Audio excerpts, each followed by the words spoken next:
salut, bonjour à vous, bonjour à toi qui me regarde en ce moment et bienvenue à 3 minutes de prédication. Ce matin encore, je vais vous parler d'un sujet très intéressant, très important, capital pour vous et moi, qui va nous amener à réfléchir.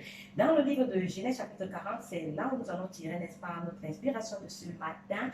Dans Genèse chapitre 40, l'histoire, on va voir tout, le chapitre, la Bible parle de l'histoire de Joseph.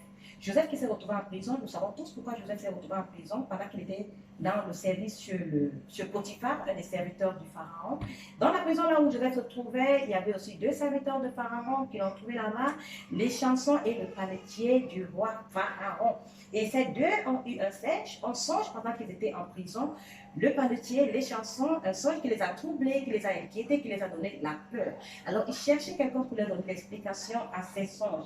Et pendant qu'ils y pensaient, il y avait Joseph qui était dans la prison, rempli de l'Esprit de Dieu, il pouvait leur donner l'explication à leur songe. Alors quel était le rêve de ces deux personnes? Premièrement, les chansons, dans son rêve, il a dit à Joseph, voici dans mon rêve, j'ai vu un cep, ce cep avait 3 sarments, et ces sarments ont poussé, ça a produit des raisins que j'ai pris, j'ai pressé, j'ai mis dans la coupe de Pharaon et j'ai donné à Pharaon. Fin du rêve. Lorsque Joseph lui donne l'interprétation de son rêve, il lui dit, ces 3 sarments sont 3 jours, encore 3 jours, et Pharaon va te restaurer, va te rétablir dans ta charge des chansons. Mais quand tu seras en haut, souviens-toi de moi.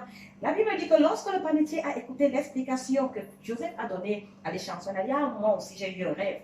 Dans mon rêve également, il y avait 3 corbeilles de pain blanc. Et sur la corbeille la plus élevée, il y avait, n'est-ce pas, des mets de toute espèce cuits au four pour le Pharaon. Et là, les oiseaux venaient picorer ce qui était, n'est-ce pas, sur la corbeille la plus élevée. Alors, lorsque Joseph lui a donné l'explication de ses rêves, qu'est-ce que Joseph lui a dit? Il y a les 3 corbeilles sont également 3 jours. Et encore 3 jours, Pharaon il va te tuer. Et ça sera la fin de tes jours. Lorsque nous regardons ces deux passages, vraiment, c'est tellement, pourquoi cette histoire? Pourquoi c'est ça? Pourquoi cette explication, par exemple? Lorsque nous regardons le rêve du panetier, il parle de 3 pains. Ces 3 pains, Jésus-Christ dans le livre de Jean, chapitre 6, nous dit qu'il est le pain de vie. Alors, ça veut dire que les chansons et le panetier sont venus à Dieu, n'est-ce pas, présentant Jésus-Christ. Parce que dans le livre de Jean, chapitre 15 également, Jésus-Christ dit qu'il est le cep. Jésus-Christ est le cep.